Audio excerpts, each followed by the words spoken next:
안녕하십니까. 불만제로디마켓 고다영입니다. 금요일 기분 좋게 양대시장 상승하면서 마감을 지었습니다. 상승 종목수도 많았고요. 분위기가 전반적으로 좀 올라가는 분위기가 이제는 된 걸까라는 기대감을 심어주는 금요일이었습니다. 금요일인 만큼 시장 전반적으로 좀 살펴보고 우리 프로그램 본격적으로 시작을 해보도록 하겠습니다. 일단 KBS 나온 리포트부터 먼저 살펴봐야 할 것 같습니다. 엔캐리 청산과 관련한 리포트를 내놨는데 도대체 언제 끝나냐, 이 엔캐리 청산을 어떻게 봐야 하냐와 관련된 리포트였습니다. 내용 함께 살펴보도록 하겠습니다. 엔캐리 트레이딩이 언제 끝나냐, 규모가 얼마나 될 거냐도 중요하겠지만 그것보다 더 중요한 게 있다라면서 포인트로 집어준 것이 청산 규모보다는 투심에 충격을 줄 이벤트들이 어떻게 나올 것이냐를 봐야 한다라는 리포트 내용을 내놨습니다. 경제 지표가 결국에는 잘 나와서 시장이 얼어붙는 것이 아니다, 경기가 얼어붙는 것이 아니다라는 것이 확인이 돼야만 시장이 쉽게 올라갈 수 있다라고 해석할 수 있을 것 같습니다. 그런 상황에서 오늘 중국의 CPI가 잘 나왔습니다. 전월 대비 예측치보다 더 상회한 0.5%를 나타내면서 중국 시장도 오전 중에는 좀 올라주는 모습이 나타났었죠. 특히나 이 6개월 연속 상승하면서 디플레이션 우려가 좀 해소되는 것이 아니냐라는 기대감을 가져가는 하루였습니다. 아시아 시장 좀 그렇다면 마감 상황 봐야 할 것 같은데요. 일단 우리 시장과 요즘에 연동이 많이 되고 있는 것이 니케이 시장입니다. 일본 시장인데 일본 시장 오늘 상승하면서 마감을 지었습니다. 0.7%대 상승하면서 그래도 밀리지 않는 모습이었네요. 장중에는 1% 넘게 오르면서 조금 더 긍정적인 흐름을 가져가나 싶었는데 그래도 상승폭 기분 좋게 지켜내면서 마감이 됐습니다. 상해종합지수 보도록 하겠습니다. 오전 중에만 해도 이 경제지표를 발표하고 꽤나 좀 올려 세우나 하던 상해종합지수가 조금은 아쉽게 흘러가고 있습니다. 현재 약보합으로 전환이 된 게 좀 아쉽게 흘러가고 있고요. 여러 가지 이유가 있겠습니다만은 일단 미국 선물 시장이 지지부진한 흐름을 가져가고 여기에 중국 양회라든지 정치권에서 나올 부양책의 강도가 변수가 될 것이다라는 분석도 있습니다. 확실히 중국 시장이 얼어붙으면 우리나라 시장도 영향을 받는 부분이 있기 때문에 부양책에 관련한 뉴스는 계속해서 체크해 보시는 것이 좋을 것 같습니다. 미국 선물 시장으로 이어서 보도록 하겠습니다. 미국 선물 시장 함께 살펴보시면요. 역시나 오늘도 큰 방향성이 없네요. 하락을 하다가 조금씩 빨간불, 조금씩 상승으로 돌아서는 것 같기는 한데 정말 보폭이 굉장히 좁습니다. 다우존스, S&P 500, 나스닥 모두 보합권에서 움직이고 있습니다. 계속해서 저희 방송 진행되면서 흐름이 어떻게 방향을 잡아갈지 말씀드리도록 하겠습니다. 마지막으로 오늘 금요일인 만큼 다음 주에 일정도 간단하게 좀 체크를 해보면 좋을 것 같아요. 일단 월요일에는 일본 증시가 휴장을 합니다. 그리고 수요일에는 7월 미국의 CPI가 발표가 되고요. 목요일에 우리나라는 광복절로 휴장을 하죠. 이때 또 발표되는 것이 있습니다. 일본의 2분기 GDP 예비치가 발표되고 중국의 소매 판매, 산업 생산, 또 미국에서도 저녁 9시 반에 7월에 소매 판매와 산업 생산이 발표가 됩니다. 경제 지표가 잘 나와야만 지금 흔들리지 않는 시장이 되기 때문에 이번 주 목요일까지는 경제 지표에 좀 관심이 가는 한 주가 되지 않을까라는 생각이 듭니다. 전반적으로 우리 시장 마감 상황 함께 살펴보도록 하겠습니다. 코스피, 코스닥 모두 기분 좋게 그래도 상승을 지켜내면서 마감을 지었습니다. 현재 코스피가 1.2%대 강세로 마감을 하면서 2,588선, 코스닥도 764선에서 2.5%대 상승으로 마감을 지었습니다. 오늘 환율이 막판에 좀 많이 빼는 모습이었습니다. 환율이 12원 60전 내리면서 1364원 60전에서 마감을 지었습니다. 위안화 절상고시가 나오면서 환율도 조금 더 움직이는 모습이 나타났는데요. 환율이라든지 엔달러 계속해서 체크해 드리도록 하겠습니다. 수급으로 또 볼까요? 외국인이 오늘 코스피 시장에서 금융업종이랑 네이버 카카오를 중심으로 서비스 업종을 많이 매도하는 모습이었습니다. 다행히 막판에 매도 규모를 많이 줄여내면서 마감이 되기는 했는데 금융주, 그동안 잘 가던 금융주를 팔고 실적 발표한 네이버 카카오를 좀 팔았다는 거 조금 아쉽게 느껴집니다. 코스닥 시장에서는 500억 원대 매수를 보였고 선물 시장에서는 오늘도 팔자를 외치고 있네요. 2,700억 원대 매도하면서 시장 마무리가 된 모습입니다. IT 관련주들이 그래도 미국발 훈풍을 받으면서 상승하며 마감을 했습니다. 엔비디아도 오르고 AI 거품론이 아니다. 계속해서 더 발전할 수 있다. 이 투자가 실적으로 이어질 것이다. 라는 기대감이 다시금 커지고 있는 상황입니다. 삼성전자가 1%, SK하이닉스도 4%, DB하이텍, 한미반도체까지 2, 3%대 상승을 보였고요. 이외에 중소형 반도체주들도 함께 훈풍을 받아가는 하루였습니다. 2차 전지 관련된 종목이 이제는 바닥을 딛고 올라오는 걸까요? 미국 시장에서 전기차, 2차 전지 관련된 종목들이 올랐다라는 소식과 함께 우리 시장에서도 관련된 종목들이 올랐는데요. 외인들의 수급창을 보니까 코스닥 시장에서 외국인들이 에코프로 그룹주들을 좀 강하게 사들이는 모습을 보여줬습니다. 그 규모가 사실 그 전에 팔았던 것을 생각하면 크지는 않습니다만 매수로 돌아선 시점이 언제쯤으로 잡아야 할지 조금 더 지켜볼 수 있는 시점이 되지 않았나라는 생각이 듭니다. 에코프로버티가 12%대 급등, 신성델타테크 11%, 대주전자지로 에코프로비엠, 에코프로까지 일제히 6, 7% 이상의 상승을 보이면서 마감을 지었습니다. 비만 치료 관련돼서도 오늘 뉴스가 있었습니다.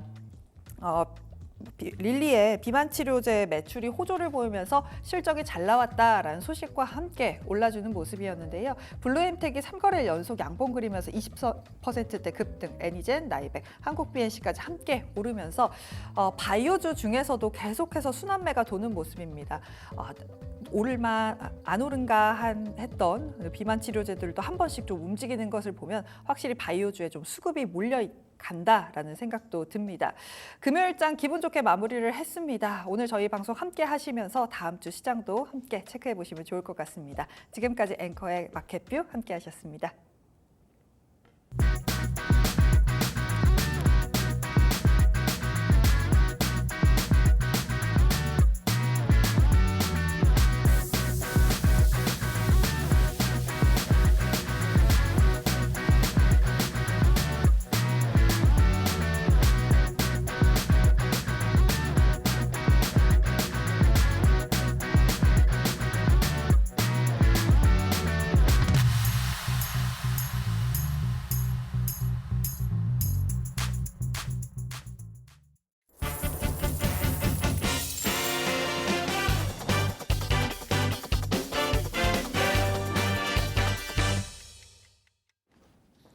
마감될 시간입니다. 마감될 키워드 화면으로 함께 만나보시죠.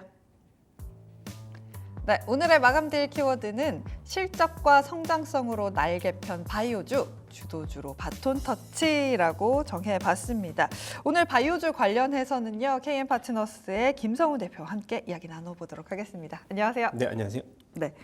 바이오주들이 요즘에 뭐 코로나19로 갔다가 비만 치료제로 갔다가 CDMO 갔다가 뭐 이래저래 수급이 한 번씩 이렇게 도는 분위기가 확실히 형성이 된 것 같습니다. 심장이 흔들리고 불안함이 있을 때 또 바이오주들이 이렇게 또 빛을 보는 것 같네요. 예, 일단 바이오주들이 너무 쉬었어요. 그동안에 뭐 사실 지루할 정도로 한번 그 텀을 줬다가 굉장히 제가 봤을 때는 이러한 그 지금의 랠리 같은 경우는 뭐 오랜만이라 그런지 장기간 이어질 수 있을 것 같다는 뭐 기대감인지는 몰라도 네. 장기간 흐름을 보여줄 수 있을 것 같고요.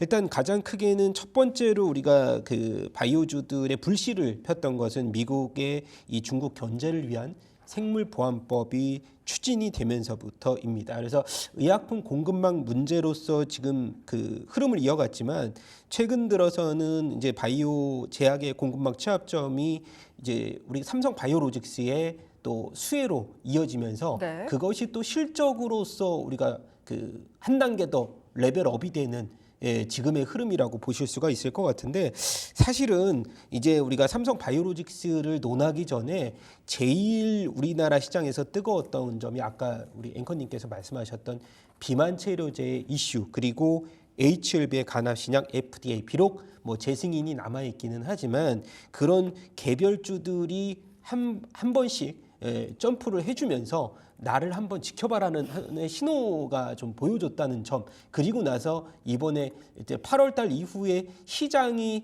급격한 조정 장세가 이어지면서 주인공이 일부 좀 바뀌는 그래서 최근 들어서 이제 오늘을 좀 제외하고 사실 외국인들의 상위를 좀 체크를 해본다면은 삼성 바이오로직스가 외국인들 순매수 상위에 뭐 최고점에 포진이 돼 있었고요.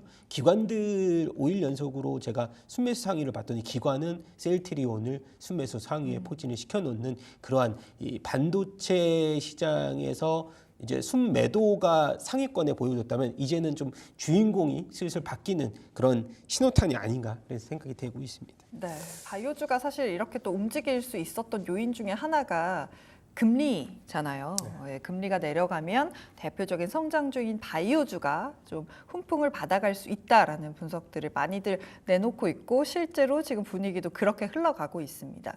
그렇다면 일단 금리가 움직일 거고 금리가 내려갈 거라는 건 어떻게 보면 이제는 기정사실화된 상황인 거잖아요. 네. 그렇다면 지금부터 바이오를 봐야 하는 시점이 됐다라는 생각이 듭니다. 근데 이 금리가 시장의 기대만큼 빠르게 내려가지 않는다라고 했을 때 바이오에 대한 영향은 없을까요?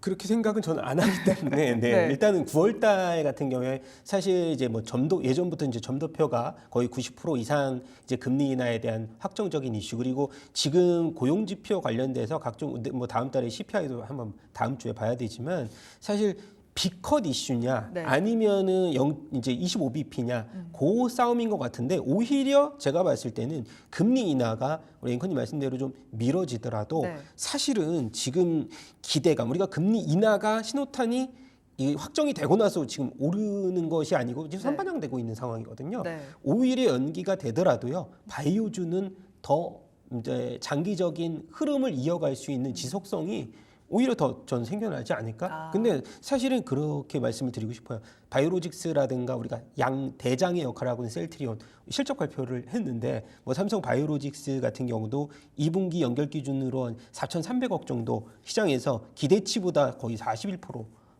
일단 컨센보다 서프라이즈를 기록을 했다는 사실을 봤을 때는 사실 우리가 바이오 에피스에 이 관련된 ADC의 그 성장성도 굉장히 긍정적이지만 CDMO 관련돼서도 지금 뭐 4공장 이제 증설하고 나서 계속해서 매출에 대한 기대감은 높아질 것이라고 생각이 되기 때문에 제가 봤을 때는 뭐 삼성 바이오로직스 이번에 100만 원 돌파는 조금 쉬어가는 듯한 모습은 보였지만은 전고점 신고가를 돌파할 수 있는 기대감 뭐 사실 증권사 레포트를 보니까는 뭐 115만 원도 나오기는 하지만 목표가는 목표가일 뿐입니다. 하지만은 그런 기대감이 좀 뭐 주가에 좀 반영이 이제는 되지 않을까 저는 그렇게 생각이 되고 있습니다. 네, 유한양행이랑 알테오젠 얘기를 안 하고 넘어갈 수가 없을 것 같아요. 어쨌든 바이오주 중에서도 바이오주들 중에서도 대장이 가면 뭐 다른 종목들이 따라가겠지만 그래도 뉴스가 있는 종목들을 따라갈 수밖에 없잖아요. 유한양행 같은 경우는 그 레이저틴인가요? 비소세포 폐암 치료제가 미국 FDA의 승인이 8월 중에 뭐 있을 거다라는 뉴스가 있다는 건 모든 투자자분들이 아실 것 같아요. 된다면 잘 가겠지만 사실 이건 모르는 일이잖아요. 네. 그래서 이걸 어떻게 봐야 할지 기대감으로 계속 올라가는 걸 따라잡아도 될지 약간은 저는 불안하거든요. 뭐 사실은 이제 다른 타 종목 대비해서 우리가 그 HLB하고 유한양행의 일단 기본적인 그 오리지널의 그 재무제표를 좀 한번 따져보면 네. 유한양행은 다른 이제 그런 그 매출 구조가 포트폴리오가 좀 다양하고요.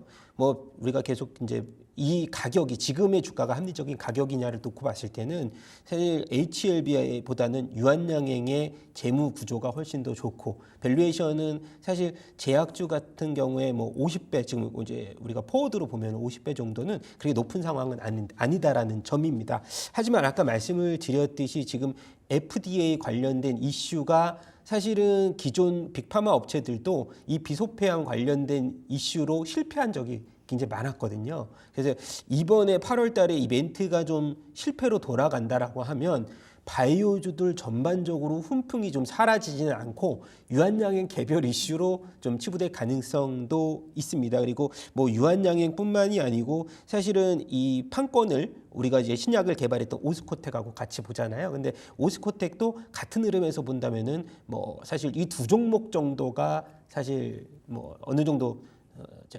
피해주로 좀 네. 보실 수가 있을 것 같다. 그래서 전반적인 상황은 그렇게 우리가 지금 시장에서는 반도체주들 같이 이렇게 뭐 밸류에이션 부담이다 한 종목 갖고 전반적인 흐름이 같이 동조화되지는 않을 거다 그래서 생각이 됩니다. 네, 그렇다면은 개별주로 남아 있는 게 알테오젠입니다. 네. 알테오젠도 많은 투자자분들이 참 관심을 많이 가지시는 종목 중에 하나죠. 산도즈와의 뭐 계약했다라면서 신고가를 써냈고 현재는 조금 쉬어가는 모습이 있습니다. 알테오젠은 더 갈까요? 어떻게 보세요?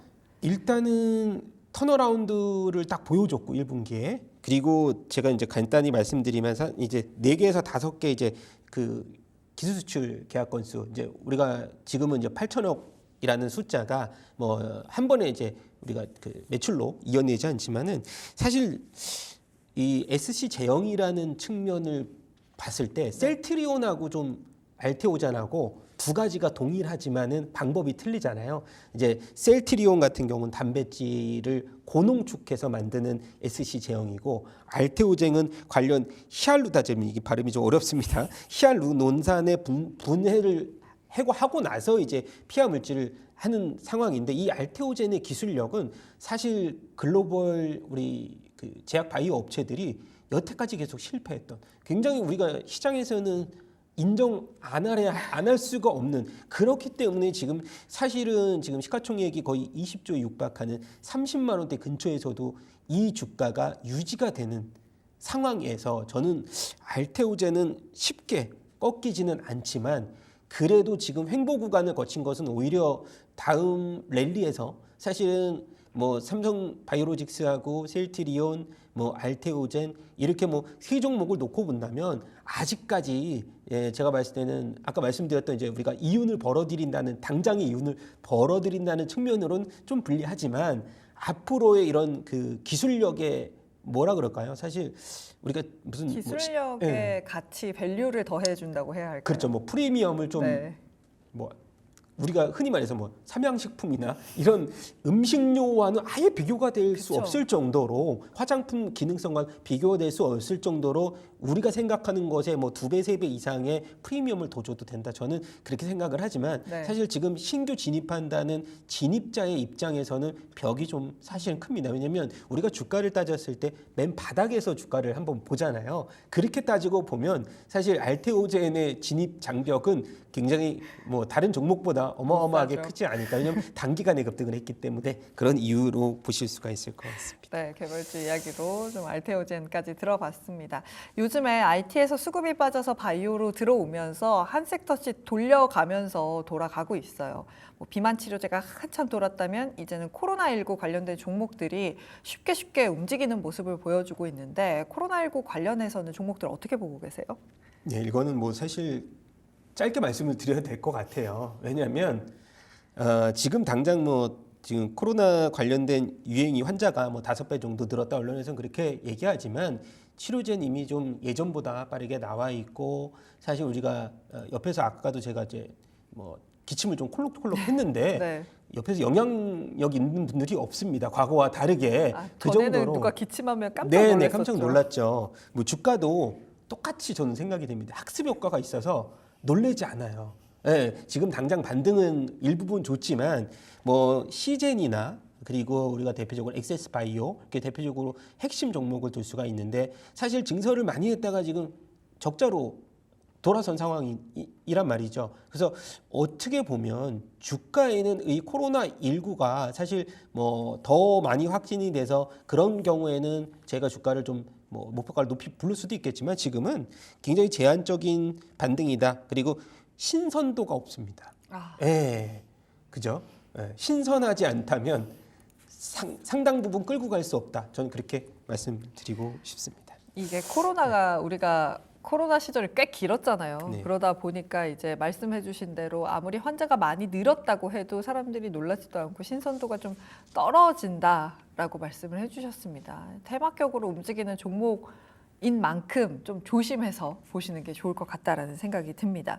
그렇다면은 뭐 코로나도 받고 비만 치료제 같은 경우도 조금 여쭤보고 싶은 게 비만 치료제도 사실 이미 좀 시세를 내고 랠리를 냈단 말이죠. 그러고 나서 좀 쉬어가는 구간에 들어온 것으로 보이는데 비만 치료 관련해서는 좀 어떻게 보면 좋을까요? 예, 비만 치료제도 이제 많잖아요. 저 경구용도 있고 패치용도 나오고 뭐 다양하게 네. 지금 그 투자가 되고 있는 상황에서 우리가 뭐 3,000단 제약도 지금 주가가 예전에 20만 원 돌파했을 때는 뭐 30만 제약까지 우리가 갈 수 있겠다. 3,000단 제약을 그래 불렀는데 사실은 이게 어느 정도 비만 치료제를 개발하고 있는 것이지 개발이 완료돼서 양산화된 것은 아니다. 그러면 결국은 뭐로 봐야 되느냐? 저는 이제 아까 말씀드렸듯이 뭐 우리 블루 엠텍 같은 경우에 이제 그 일라이릴리가 국내 이제 젯바운드가 어느 정도 국내 시장에서 이제 그 판매가 좀 가시화되는 상황인데 그렇게 해서 흐름을 보면 전 대장을 하나 말씀드리면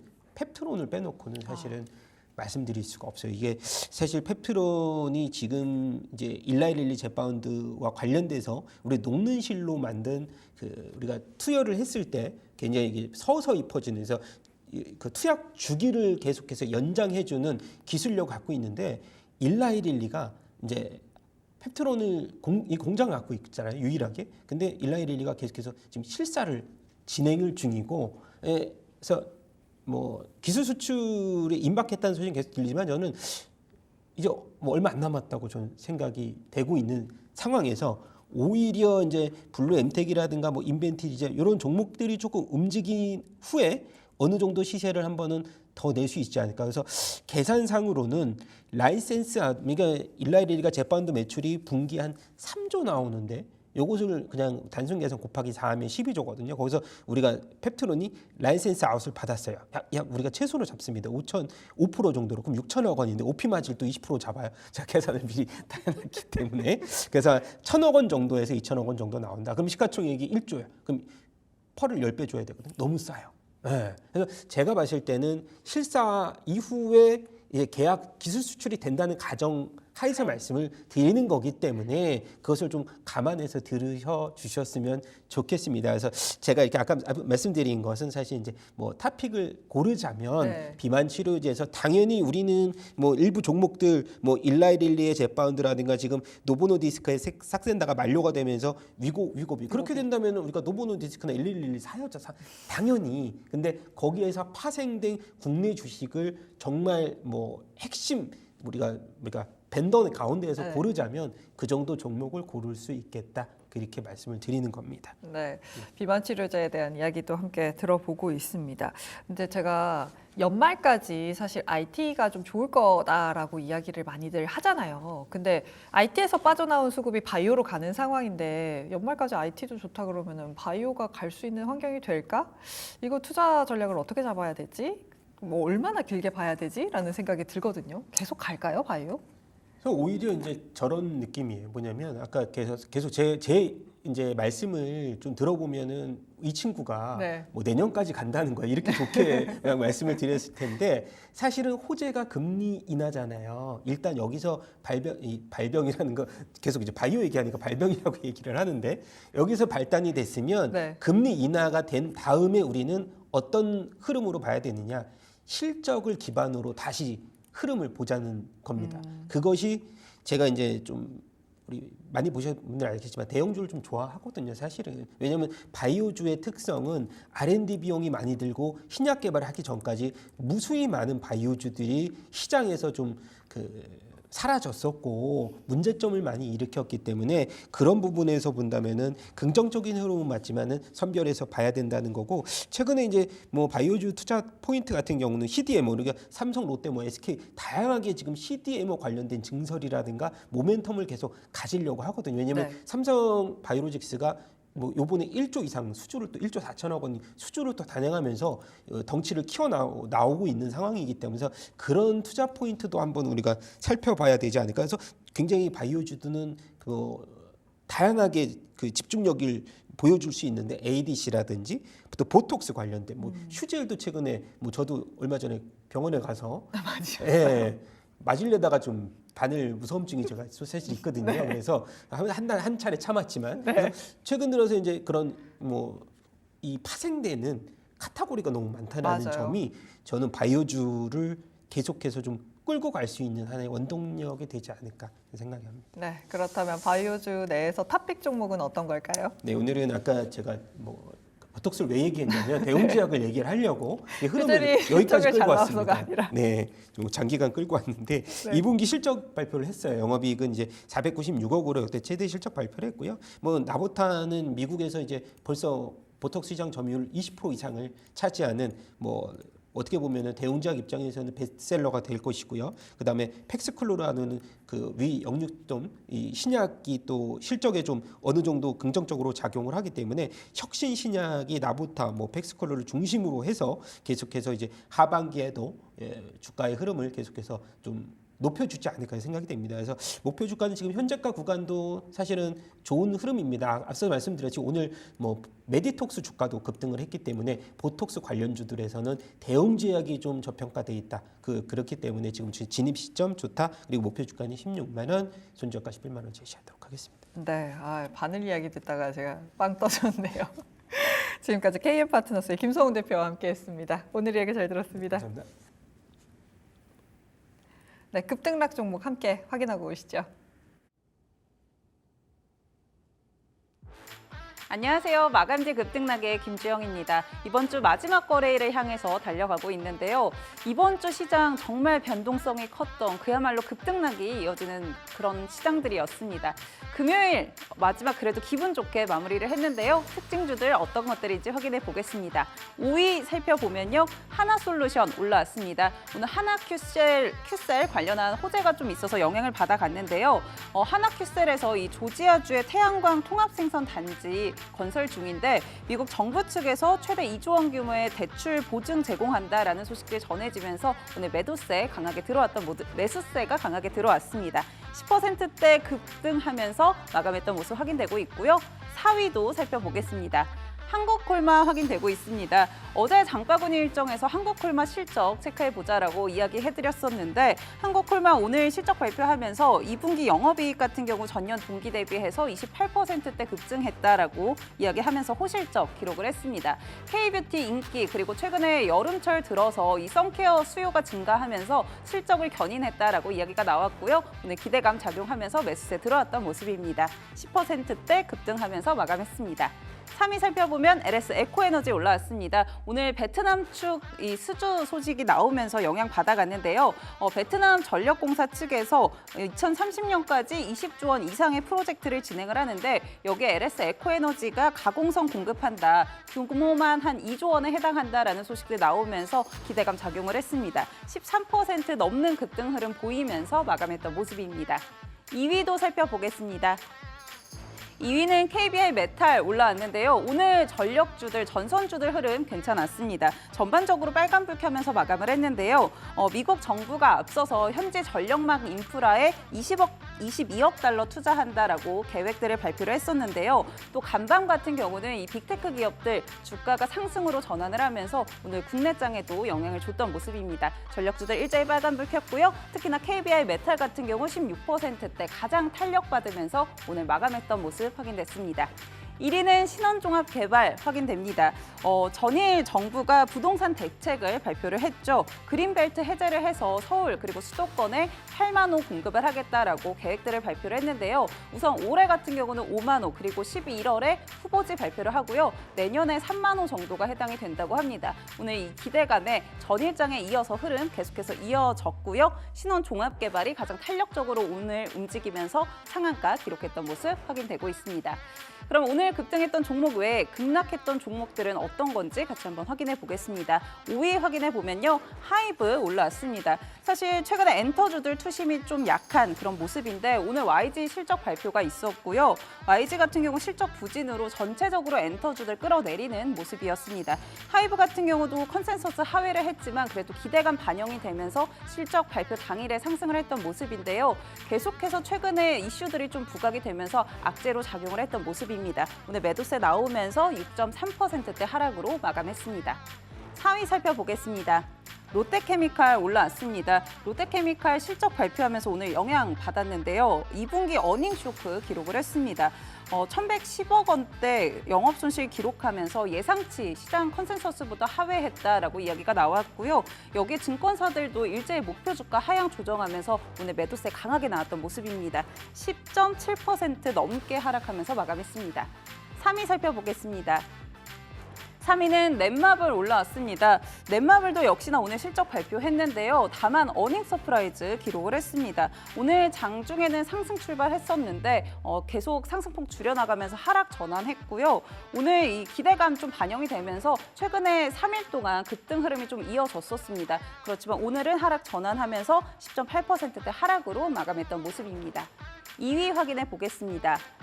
2위는 아이빔 테크놀로지 올라왔는데요. 최근에 상장한 종목이죠. 정리해드린 적이 있었는데 6일에 이 아이빔 테크놀로지에 투자했던 LB 인베스트먼트 측에서 첫 지분 매도한다라는 소식 나오면서 영향 받아갔던 모습입니다. 이 기관 투자자 중에는 최대 투자자인데 65억 정도를 계속 투자를 해왔었고요. 이 부분에서 한 10% 정도에 해당하는 부분을 매도했다라는 이야기 나오면서 오늘 매도세 자극을 했던 모습입니다. 11% 넘게 밀리면서 마감했습니다. 1위 살펴보겠습니다. 한국공항 올라왔는데요. 한국공항도 실적 발표 영향 받아갔습니다. 2분기 영업이익 같은 경우 전년 동기 대비해서 증가했다라고 밝혔는데요. 다만 그리고 추가적으로 또 호재 소식이 있었습니다. 대한항공 측과 305억 원 규모의 공항 사용 관련해서 공급 계약 체결 공시가 있었는데 오늘 다만 주가 자체는 매도세가 강하게 나왔던 모습이고요. 12% 넘게 밀리면서 마감했습니다. 오늘장 급등락 종목들 정리해드렸고요. 이어지는 장외 시간에서 불만제로 디마켓과 함께하면서 다음 주 전략도 세워보시죠.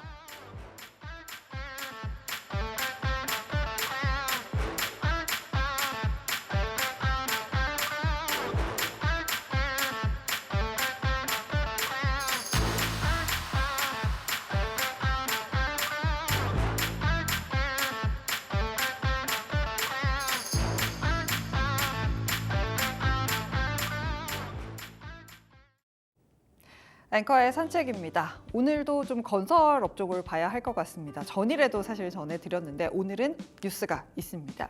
주택 공급 확대 방안 추진 방향이 발표가 됐습니다. 이 내용이 어떤 것이고 관련해서 증권사들에서는 어떤 코멘트를 내놨는지 함께 정리해 보도록 하겠습니다. 일단 5가지에다가 건전성 확보까지 하겠다라고 밝힌 상황인데요. 5가지 간단하게 살펴보시면 아파트 공급을 확대하고 빌라 등 비아파트 시장을 정상화하고 또 수도권 공공택지를 빠르게 공급하고 수도권 신규 택지 발표하고 주택 공급을 개선하겠다라는 내용이었는데요. 하나하나 간단하게 좀 살펴보도록 하겠습니다. 자세한 내용 다음 장에서 살펴보시죠. 첫 번째로는 도심 내 아파트 공급을 확대한다라는 내용이었는데요. 일단 사업 절차도 줄여주고 용적률이라든지 세제, 금융, 보증 지원으로 인해서 사업성을 더 높여주겠다라는 겁니다. 두 번째로는 비아파트 시장을 정상화하겠다라는 겁니다. 요즘 뭐 빌라왕의 몰락이다 하면서 뉴스가 많았었잖아요. 관련해서 또 정책이 나왔습니다. 공공 긴축 매입을 확대하고 사업자나 임대차인의 세제라든지 청약을 지원해주겠다라는 내용이 세부로 들어 있었고요. 세 번째로는 수도권 신규 택지를 확대하겠다라면서 그린벨트 해제를 이야기했습니다. 다른 2가지 내용도 함께 더 살펴보도록 하겠습니다. 수도권 공공택지를 빠르게 공급하겠다라고 했는데요. 22조 원대의 미분양 매입을 확대하고요. 수도권 공공택지 지정을 빠르게 진행하겠다라고 밝혔습니다. 또 주택 공급 여건을 개선하겠다면서 PF에 관련한 이야기도 내놨고요. CR 리츠를 활성화하겠다면서 미분양을 좀 해소하겠다라고 했습니다. 거기에 건전성 확보를 위해서 현장 점검이라든지 기획 조사, 토지 거래 허가 구역에 대한 이용 실태를 꼼꼼하게 조사하겠다라고 밝혔습니다. 전반적으로 이 주택과 관련해서 꽤 꼼꼼한 정책이 나왔다라는 평가를 받는 정책인데요. 관련해서 증권사들에서는 어떻게 보고 있었는지 정리해 보도록 하겠습니다. 첫 번째로는 한투에서 나온 내용 살펴보시죠. 건설업종에 대해서 생각보다는 보수적인 의견을 내놨습니다. 중립, 제시를 했는데요. 이번 대책이 민간 시장을 근본적으로 개선시킬 수 없다. 또 이런 특례법이 나올 때까지 시간이 너무 오래 걸릴 것이다 라고 보고 있었습니다. 한화에서는 하반기 이후에는 이런 정책의 효과를 받아서 지표가 조금씩 나아질 수 있겠다라는 분석을 내놨습니다. 오늘 발표된 공급 대책은 물량 증가와 리스크 축소를 모두 기대한다. 그래서 긍정적이다라는 이야기 내놨고요. 다음으로 신한에서는 예상을 뛰어넘는 주택 공급 확대안이다. 그래서 수혜를 받을 수 있다라는 긍정적인 의견이었습니다. 그래서 투자 의견을 비중 확대로 올려잡았습니다. 다음으로는 미래에셋에서 나온 의견도 함께 살펴보시죠. 실효성이라든지 사업성 확보 여부, 법 개정 사항에 대해서 한계점이 있긴 합니다만 주택 관련 리스크를 좀 분산시켰다라는 점에서 그래도 긍정적으로 본다라고 분석을 했습니다. 삼성증권에서 나온 내용도 살펴보시면요. 이 정책 효과가 짧게는 아니고 좀 장기적으로 될 것이다. 그러니까 긴 시점으로 봐야 한다라는 분석을 내놨습니다. 본격적인 착공 증가는 25년부터 예상이 되고 이번 정책으로 먼저 개선될 업종은 건설주가 아니라 건자재 쪽을 봐야 한다라는 의견 내놨습니다. 마지막으로 LS에서 나온 의견 함께 살펴보도록 하겠습니다. 아직 리스크가 마무리가 되지 않았고 정책의 효과도 좀 기다려야 하는 시점이다. 그렇기 때문에 펀더멘탈 개선까지는 좀 남았지만 그래도 하방이 좀 닫혀져 있는 종목들에 대해서는 선별적으로 볼 수 있는 기회를 이번 정책이 만들어줬다라는 분석을 내놨습니다. 관련해서 사실 엇갈린 시각이 많습니다. 종목을 잘 선별해야 할 것 같은데요. LS에서 이야기한 것처럼 하방이 잘 닫혀 있고 주택시장에서 이 효과를 볼 수 있는 종목들을 잘 피킹하시는 게 건설주의 투자 전략이 될 것 같습니다. 지금까지 앵커의 선책이었습니다.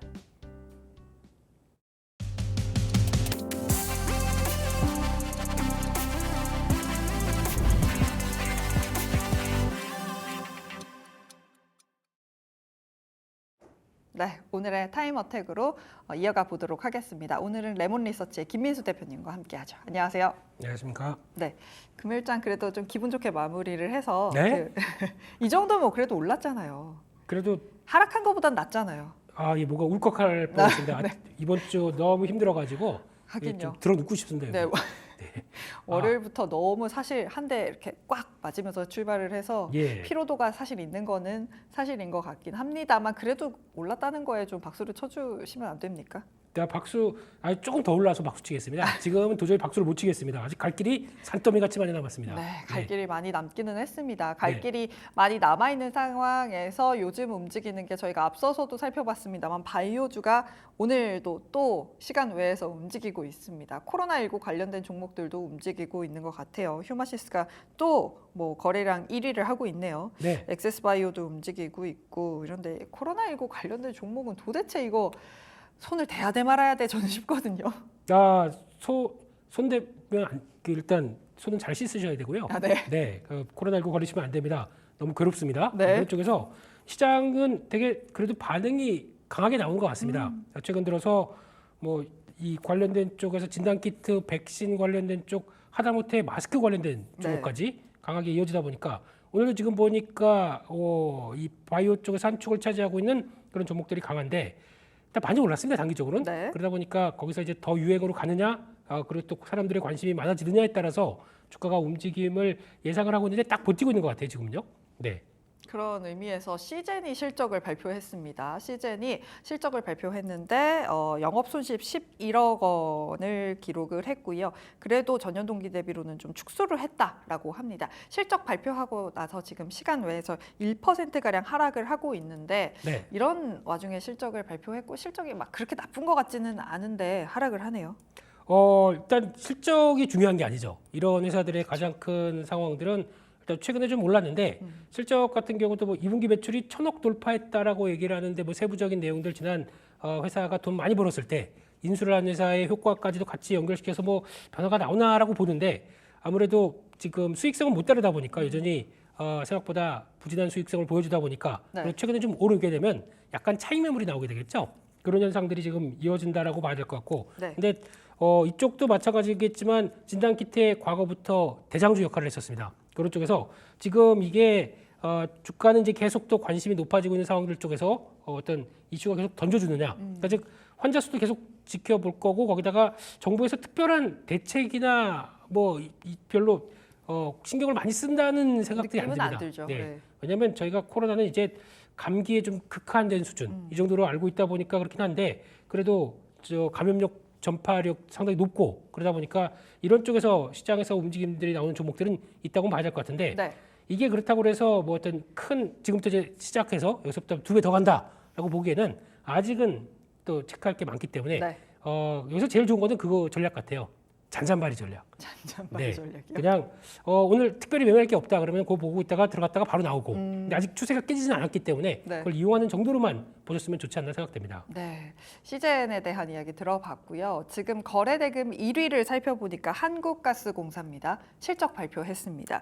2분기 실적이 4,657억 원으로 전년 동기 대비 127%가량 늘어난 실적을 발표하면서 지금 시간외에서 거래대금도 1위고요. 4%가량 상승을 이어가고 있습니다. 실적 어떻게 보세요? 네, 생각보다 잘 나왔습니다. 네. 보통 이제 저희가 한가공이라고 얘기하거든요.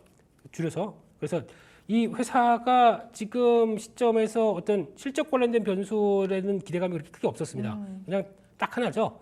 대왕고래 프로젝트. 그 관련돼서 모멘텀이 얼마큼 주어지느냐 마느냐에 따라서 약간 올랐던 것들 어느 정도 좀 매물이 정리되고 그다음부터 지금부터는 어디로 튀느냐 이런 쪽에서 왔다 갔다 하는 모습들을 보여줬는데 네. 이런 정도라고 하게 되면 또 지난번 박스권 상단부 쪽인 한 44,000원대 중반대 여기가 이제 단기적인 저항대겠죠. 이 부분을 돌파하느냐 또 아니면 다시 이 부분에서 지지를 받느냐 이 과정들이라고 봐야 될 것 같은데 지금 여기서 나오는 이 정도 거래량 가지고는 아직은 어떤 38,000원대와 43,000원대 중반대에서는 왔다 갔다 하는 정도라고 봐야 될 것 같습니다. 그런 쪽에서 어느 쪽으로 돌파하는지 이걸 보셔야 되는데 네.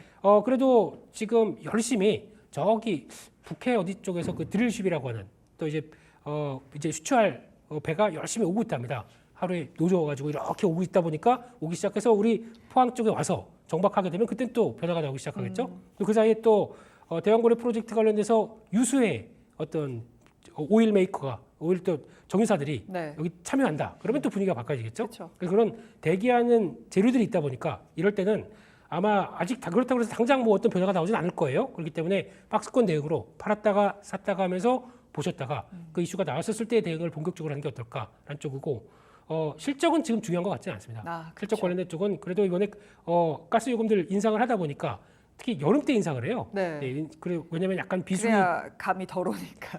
예 그래도 안 네. 되면 저 에너지는 소중하기 때문에 네. 그래도 항상 중요한데 이런 때 딱 그 인상을 해놓고 겨울 때 가게 되면 또 실적이 좋아지는 구조가 나오겠죠. 네. 근데 그거보단 모멘텀이 더 강하다. 모멘텀에 대해서 신경을 써야겠다. 이렇게 봐야 될 것 같습니다. 네, 한국가스공사 실적 나온 거 이야기를 좀 들어봤고 대왕고래로 조금 더 끌고 가는 게 맞겠다라는 말씀 들어봤습니다.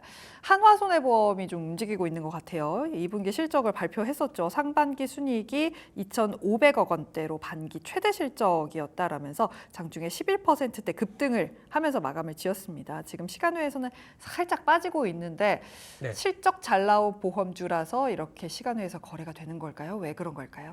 네, 순이익이 2,500억이면 꽤 잘 나왔네요. 네. 그래서 장중에는 움직였었는데 그러고 나서 보니까 보통 요즘에 또 이제 그런 시기가 있잖아요.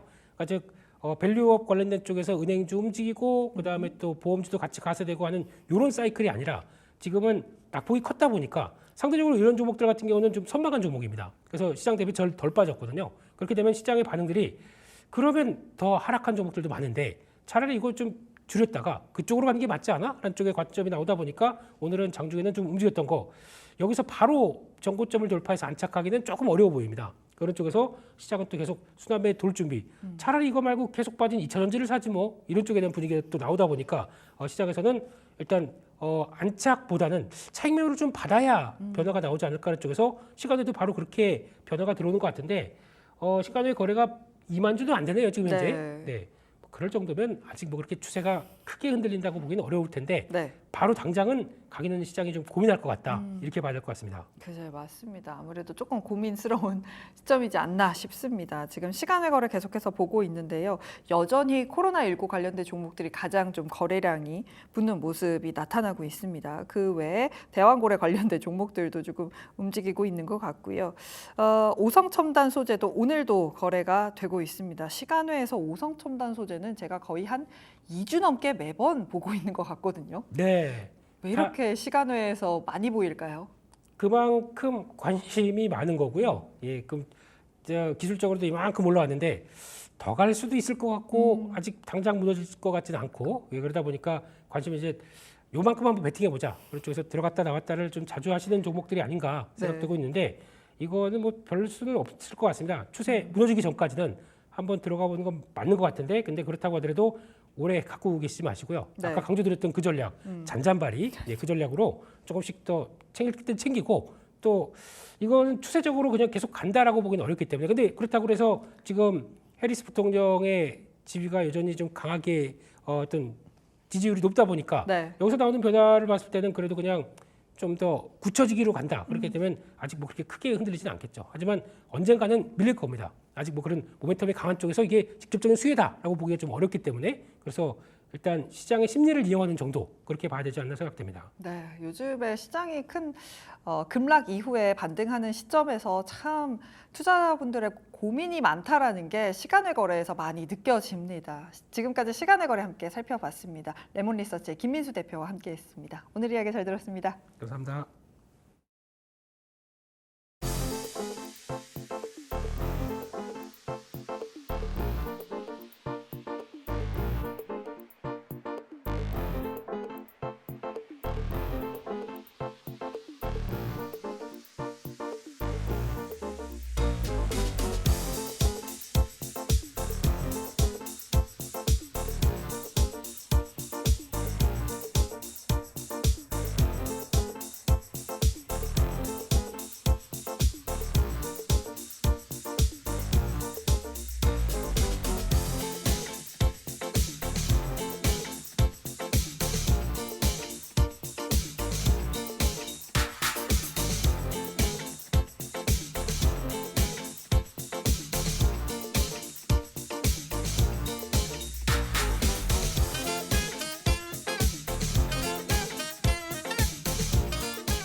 내일의 장바구니로 이어가도록 하겠습니다. 오늘은요 모아랩 컴퍼니의 김민성 이사와 함께하죠. 안녕하세요. 네, 반갑습니다. 네, 일주일 동안 너무 고생이 많았던 시장이었습니다. 네. 금요일인 만큼 좀 이슈를 보고 싶은데 오늘은 네. 어떤 거 가져오셨을까요? 이번에 좀 좋은 소식이 나타나다 보니까 엔비디아 관련돼서 좀 이슈를 체크를 드려야 될 것 같습니다.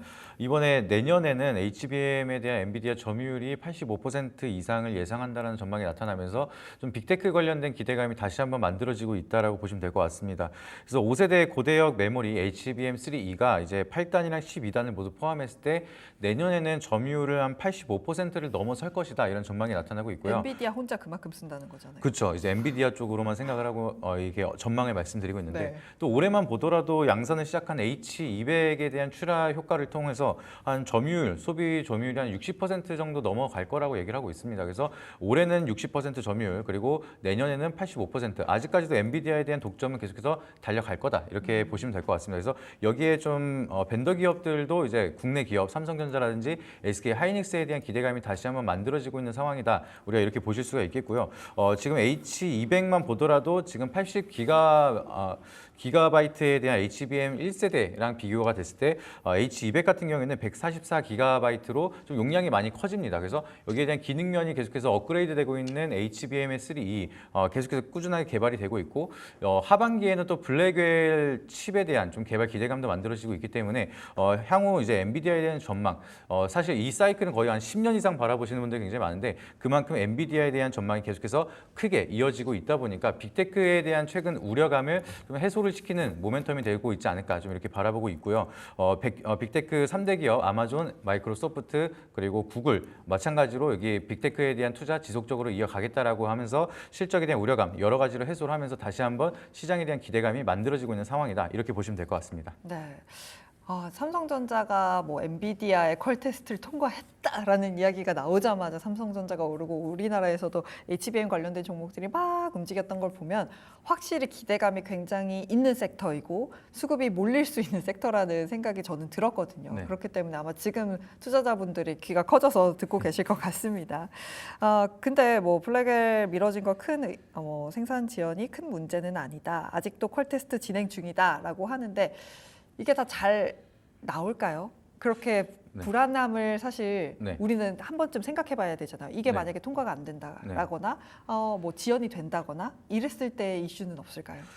퀄 테스트는 사실 뭐 기정화 사실로 거의 통과가 됐다라고 저는 개인적으로 바라보고 있거든요. 그래서 이거는 사실 뭐 제 뇌피셜이다 보니까 어느 정도 걸러 들으시면 좋을 것 같은데 네. 이게 이제 삼성전자에서 먼저 이제 CTO가 좋은 소식이 조만간 있을 거다 이렇게 얘기가 나오고 나서부터 이 기대감이 커지기 시작을 했거든요. 그때부터 막 오보가 나타나기 시작을 하고 있는데 일각에서는 우리가 엠바고 걸린 게 아니냐. 이제 삼성전자 같은 경우에도 엔비디아에 대한 퀄 테스트 통과가 되고 수주가 계약이 된다 하더라도 일정 구간 동안 엠바고를 걸어야 됩니다. 그리고 나서 이게 뭐 정보가 유출이 된다라고 하면 그 수주가 취소가 되는 경우도 있기 때문에 일각에서는 알고 있는데 이거를 계속해서 얘기가 나오면은 아니다라고 해명을 할 수밖에 없는 상황이다. 그래서 오보가 지속적으로 이번에 로이터 쪽에서도 오보가 나왔습니다. 네. 그래서 이게 좀 심상치 않은 그 기정화 사실로 이제 아는 사람들은 다 알고 있지 않나 좀 이렇게 바라보고 있기 때문에 여기에 대한 걱정은 크게 안 하셔도 된다라고 말씀드리고 싶고요. 블랙웰 같은 경우에는 또 TSMC에 대한 문제는 아니고 사실 설계도에 대한 문제라고 좀 생각을 하고 있습니다. 네. 근데 엔비디아가 좀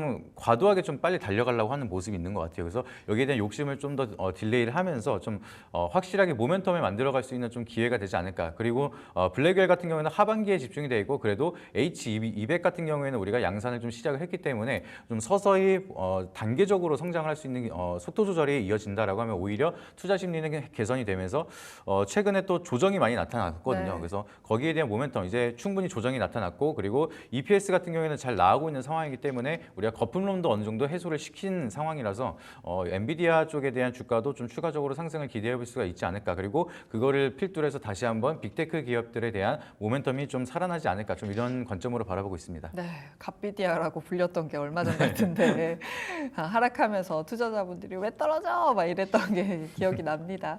엔비디아 이야기가 나와서 엔비디아 실적에 굉장히 투자자들의 눈이 쏠려 있습니다. 실적이 어떻게 나올지 도대체 여기서 어떤 가이던스를 내놓을지 이게 우리나라 IT 투톱에게도 좀 분수령이 될 것 같은데 엔비디아 실적은 좀 어떻게 보면 좋을까요?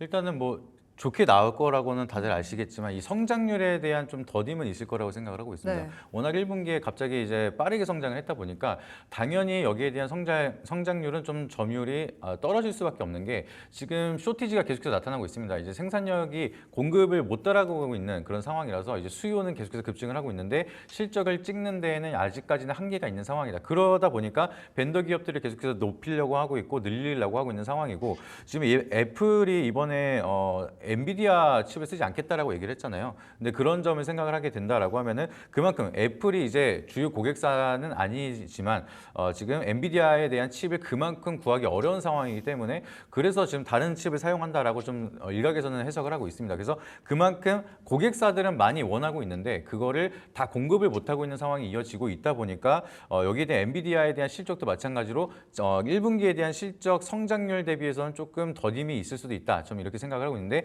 그럼에도 실적 발표 이전에 이제 가격 조정이 좀 나타났기 때문에 여기에 대한 우려감은 이미 벌써 선반영이 됐다라고 보고 있고요. 실적 발표 이후에 오히려 불확실성 해소가 되면서 향후 실적에 대한 기대감이 다시 한번 만들어진다라고 하면은 상승에 대한 트리거 역할을 할 수 있지 않을까 좀 개인적으로 이렇게 바라보고 있는 상황입니다. 네, 엔비디아 제가 쭉 들으면서 적으면서 이게 더디면 급락할 텐데 근데 이게 선반영이 됐다라고 네. 설명을 주셔서 그 부분을 딱 여쭤보고 싶었었거든요.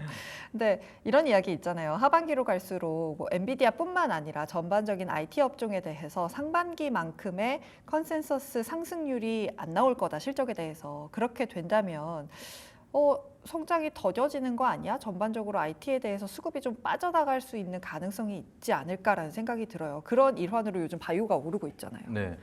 근데 이제 IT 쪽 이제 AI 모멘텀 같은 경우는 사실 이제 시작하는 산업이거든요. 근데 이거 가이던스라든지 컨센 자체를 굉장히 많이 높였습니다. 네. 이거는 사실 미국 같은 경우에는 롱 포지션만 있는 게 아니라 이제 숏 포지션도 있다 보니까 이런 쪽에서 모멘텀을 만들 때는 가이던스를 높게 잡고 실망 매물을 만들면서 우려감을 형성을 한다라고 하면은 주가 하락으로 어느 정도 조정을 주기 굉장히 좋거든요. 그래서 제가 봤을 때는 빅테크 기업 실적도 충분히 잘 나왔고 29% 작년 대비해서 성장을 했는데 이게 어닝 쇼크다라고 표현을 하는 거는 좀 과하다라고 좀 제가 생각을 하고 있거든요. 근데 그런 식으로 좀 모멘텀을 만들고 있는데 제가 봤을 때는 뭐 반도체 같은 경우에는 꾸준하게 성장을 하고 있지만 우리가 너무 숫자에 집착할 필요는 없는 산업이라고 생각을 하고 있습니다. 이게 사이클이 10년 이상 바라봐야 되는 구간인데 벌써부터 우리가 드라마틱한 실적을 만들어야지만 우리가 거기에 대한 투자 모멘텀이 필요하다. 우리가 처음에 인터넷 보급됐을 때도 이게 될까라고 이제 생각하신 분들 굉장히 많으셨겠죠. 그리고 컴퓨터가 보급이 된 다음에 인터넷망이 깔려야지만 이제 거기에 대한 모멘텀이 좀 커지고 그때가 된다라고 하면은 IT 버블만큼 이제 상승이 많이 나타났을 텐데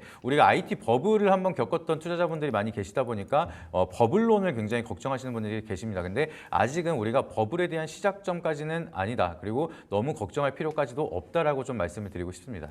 너무 걱정할 필요가 없다라고 말씀을 주셨습니다. 근데 제가 또 이걸 뒤집어서 생각을 해보면 상반기 동안 HBM 관련된 종목들이 소위 말해서 이제 매매가 많이 이뤄지면서 손이 탔다라고 표현을 해야 할까요? 수급적인 측면으로 본다면 이것들이 좀 아무리 뉴스가 좋고 실적이 잘 나와도 차트에 발목을 잡는 부분이 되지 않을까라는 생각도 들거든요. 이게 바닥에서부터 올라와야 주가가 예상한 만큼 잘 가겠지만 그게 아닌 상황인 경우에는 어떻게 대응하면 좋을까요? 솔직히 이게 뭐 단기적인 트레이딩 관점으로 바라보신다라고 하면은 좀 더 떨어질 때마다 좀 모아가는 전략으로 접근하시는 게 맞고요. 근데 우리가 이제 좀 장기적인 호흡으로 해서 미래가치 프리미엄을 좀 계산을 하면서 펀더멘탈 위주로 계산을 한다라고 하면은 앞으로는 실적이 계속해서 좋을 거라고 생각을 하고 있습니다. 그래서 반도체라든지 하드웨어, 이제 HBM에 대한 모멘텀을 가지고 있는 기업들은 이제 실적이 계속해서 우려감을 해소시키는 역할을 계속 할 거다라고 생각을 하고 있고요. 예를 들어서 삼성전자 같은 경우에는 지금 레거시에 대한 모멘텀만 가지고도 실적이 굉장히 서프라이즈를 보여주고 있습니다. 근데 최근 들어서 HBM에 대한 생산 시설 계속해서 증설을 하고 있고요. HBM에 대한 실적이 워낙 이제 영업이익 마진율이 굉장히 좋습니다. 그러면은 우리가 삼성전자랑 삼성전자 벤더, SK하이닉스에 대한 벤더, SK하이닉스 꾸준하게 HBM에 대한 수주가 늘어난다라고 하면은 실적을 기반으로 상승을 한다라고 보시면 되겠는데 우리가 이 주당 순이익이 찍히면서 올라가는 기업들은 사실 우리가 버블이라고 보기에는 좀 어렵고요. 이제 미래가치에 대한 선반영, 기대감이 계속해서 만들어지면서 먼저 주가가 같이 실적을 따라간다라고 보시면 좋을 것 같습니다. 그래서 실적이 안 찍히는데 미래가치 프리미엄만 가져온다라고 하면 우리가 버블에 대한 우려감이 있을 수는 있는데 지금은 실적이 잘 찍히고 있고 향후 미래도 실적이 기대가 되고 있다 보니까 좀 장기적으로 바라보신다라고 하시면 약간 떴다라고 하더라도 우리가 한 번에 접근하기보다는 분할로 매수한다라고 하면 충분히 좋은 결과를 만들 수 있는 자리가 아직은 많이 남아있다 이렇게 말씀을 드리고 싶습니다. 그렇다면 짧게 한 가지만 여쭤보고 싶은 게 네. 조금 그래도 뭐 단기 트레이딩 관점으로 봐야 되는 게 아니잖아요. 네. 그렇다면 그 기간이라든지 지표는 뭘 보면 좋을까요? 사실 그냥 가격적인 측면보다는 네. 지금 펀더멘탈 위주로 바라보시는 게 가장 좋다라고 생각을 하고 있고요. 이제 장기로 본다라고 하시면 사실 저는 이제 대형주 쪽으로 보는 게 가장 좋다라고 생각을 합니다. 네. 특히 뭐 미국 증시가 아니다 보니까 국내 증시는 여러 가지 대외 변수, 뭐 시장에 대한 뭐 전쟁이라든지 여러 가지 환율에 대한 문제로 이어진다라고 하면은 기업에 대한 펀더멘탈과는 무관하게 좀 급락이 나타나기도 하고 해서 뭐 삼성전자나 SK하이닉스 같은 이런 대형주주 같은 종목들은 좀 급락이 나타났을 때 한 3%에서 5% 정도 시장이랑 같이 조정이 나타났을 때는 그냥 좀 가격 크게 생각하지 마시고 네. 모아가는 전략으로 접근을 하시는 게 가장 마음 편하지 않을까 좀 이렇게 말씀을 드리고 싶습니다. 네, 그렇다면 이 HBM 반도체 관련해서는 탑픽으로 보고 계신 종목은 어떤 게 있을까요? 저는 YC 종목 좀 좋게 보고 있고요. 이제 트레이딩 관점으로도 좋고요. 이제 기대 수익률이 좀 많이 나올 수 있는 종목이라고 좀 생각을 하고 있습니다. 우리가 YC 이제 좀 잘 알고 있는 게 삼성전자 관련 벤더 기업으로 우리가 알고 있고요. 이번에 1,000억 가량 이제 장비 공급에 대한 계약을 하면서 여기에 대한 실적 모멘텀도 굉장히 좋아지고 있는 모습입니다. 그리고 삼성전자가 2대 주주로 좀 엮여 있기 때문에 최근에는 SK하이닉스가 먼저 가기 시작을 하면서 한미반도체를 끌고 갔었던 것처럼 이번에는 삼성전자가 퀄테스트 통과가 된다라고 하면은 YC를 좀 이끌고 가면서 강한 커플링 상승이 나타나지 않을까 이런 기대감을 만들어주는 대표적인 종목입니다. 그래서 우리가 주목할 필요가 있다라고 생각을 하고 있고요. 지금 YC 같은 경우에는 투자 경고 상태라서 제가 뭐 급하게 매수해라라고 말씀을 드리는 종목은 아니고요. 지금 8월 1일 종가 위로만 안 올라간다라고 하면은 8월 15일부터 투자 경고가 해제가 됩니다. 그러면은 지금 같은 경우에 주가를 억누르고 있을 때는 우리가 좀 모아갈 수 있는 천천히 모아갈 수 있는 전략으로 좀 가격이 나타나고 있는 구간이라서 지금 서서히 우리가 경고 해제까지는 모아가는 전략으로 좀 접근을 하셔서 좀 대응을 하시면은 아직까지는 좀 추가적인 반등을 기대할 수 있는 종목이다 이렇게 보시면 좋을 것 같습니다. 네, YC까지 이야기 들어봤습니다. 지금까지 모아랩 컴퍼니의 김민성 이사였습니다. 오늘 이야기 잘 들었습니다. 네, 감사합니다. 네, 시장에 영향 주는 일정들 체크해드리는 시간이죠. 다음 주 장바구니 일정 확인해 보겠습니다. 네, 첫 번째 일정 확인해 보면요. 월요일인 12일에는 MSCI 분기 리뷰가 예정이 되어 있습니다. 이 리뷰를 통해서 리밸런싱에 들어가게 되는데요. 이번 조정 시장에서는 LS 일렉트릭이 편입을 하고 SK IT크놀로지나 에코프로 머티가 편출될 것이다라고 전망을 하고 있습니다. 조정이 되면은 8월 30일에 적용이 되고요. LS 일렉트릭이 편입이 되면 이 외국인 자금만 2,300억 원이 유입된다라고 보고 있는데요. 관련한 소식들 체크해 보시면 좋을 것 같습니다. 두 번째 일정도 확인해 보겠습니다. 네, 두 번째 12일, 현지 시간 12일에는 미국의 7월 소비자 기대 인플레이션이 발표가 됩니다. 경기 침체 우려가 계속 나오면서 시장에서는 이제 간밤에 신규 실업수당 청구 건수까지 가져오면서 경기 둔화를 조금 이어나가는 그런 모습인데요. 그만큼 지표들 체크가 중요할 것 같습니다. 소비자 이 기대 인플레이션 다음 주 CPI 발표를 앞두고 향방을 좀 유추해 볼 수 있기 때문에 관련해서 체크해 보시면 도움 될 것 같고요. 세 번째 일정도 열어보겠습니다. 현지 시간 12일, 13일에는 유대교 명절 이 티샤 베아브가 도래를 합니다. 이때 이란이 이스라엘을 향해서 이 보복 공격 단행할 것이다라는 전망들 나오고 있는데요. 이 중동 리스크 계속해서 시장에 영향을 주고 있습니다. 관련한 소식들 체크해서 시장 대응해 보시면 좋을 것 같고요. 네 번째 일정도 열어보겠습니다. 네, 오늘 특징주들 흐름 좀 살펴보면은 실적 발표가 굉장히 영향을 많이 줬습니다. 그렇기 때문에 실적 발표들 꼼꼼하게 체크해 보시는 게 좋을 것 같은데요. 크래프톤을 시작으로 해서 삼천당 제약, 엑시콘 이런 기업들 실적 발표 월요일에 예정되어 있으니까요. 체크하고 실적 맞춰서 좀 주가 흐름 대응해 보시면 좋을 것 같습니다. 지금까지 장바구니 일정 정리해 드렸습니다. 네, 미국 선물 시장이 조금씩 상승으로 방향을 잡는 것 같습니다.